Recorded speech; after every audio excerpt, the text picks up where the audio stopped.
நீங்கள் முதலீடை ஈர்க்க போகிறீங்கன்னா எப்படி ஈர்த்தீங்க இது வரைக்கும்? எத்தனை ஆயிரம் கோடி வந்து முதலீடாக உள்ளே வந்திருக்குது, அதுக்கான வெள்ளரிக்கை கொடுங்க. இப்போ என்ன திட்டத்திற்கு யாரெல்லாம் சந்திக்க போய் எப்படி ஈர்த்து கொண்டு வந்து, அப்போ முதலமைச்சர் இந்த பயணம் போயிட்டு வந்த பிறகு இங்கே மக்களுக்கான வரிச்சுமை குறைஞ்சிரும், எல்லாத்துக்கும் வேலை வாய்ப்பு ஏற்படுத்தி கொடுத்துருவீங்க, அப்படி தானே? சொல்லுங்கள். அவர் வந்தவுடனே பார்த்தீங்கன்னா அப்படியே தலைகீழாக மாறி தமிழ்நாடு அப்படியே பாருங்கள், அப்படியே எல்லாத்துக்கும் வேலை கிடச்சிருக்கு, ஒருத்தர் போராட மாட்டாங்க, எந்த பிரச்சனையும் இருக்காது, கரண்ட் பில்லெல்லாம் மாதம் நான் வாரம் கூட எடுக்க வைப்பார், எந்த சிக்கலும் இல்லாமல் போயிடும். சொல்லுங்கள் பார்ப்போம். என்ன பூங்கா? தொழில்நுட்ப பூங்கா, ஐடி திறந்து சார் வேலை வாய்ப்புலாம் உருவாயிட்டு தானே சார் இருக்குது. ப்ரைவேட் செக்டார் அவன் கொண்டு வந்து வேலை வாய்ப்பை ஏற்படுத்துகிறானா, அவனும் இப்போ பார்த்தீங்கன்னாக்கா ஃபுல்லாக வேலையை விட்டு தூக்கியிருக்கான். டிசிஎஸ்லாம் எவ்வளோ போயிருக்காங்க தெரியுமா உங்களுக்கு?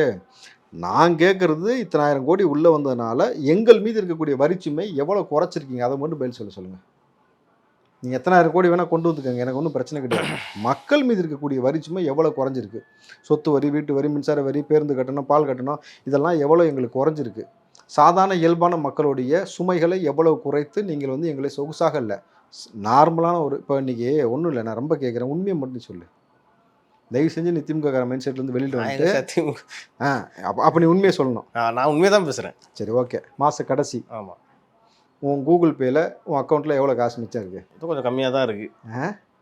எல்லாத்தையும் கேளு, கேமராமேன் தம்பிகிட்ட கேளு, எடிட்டர்கிட்ட கேளு.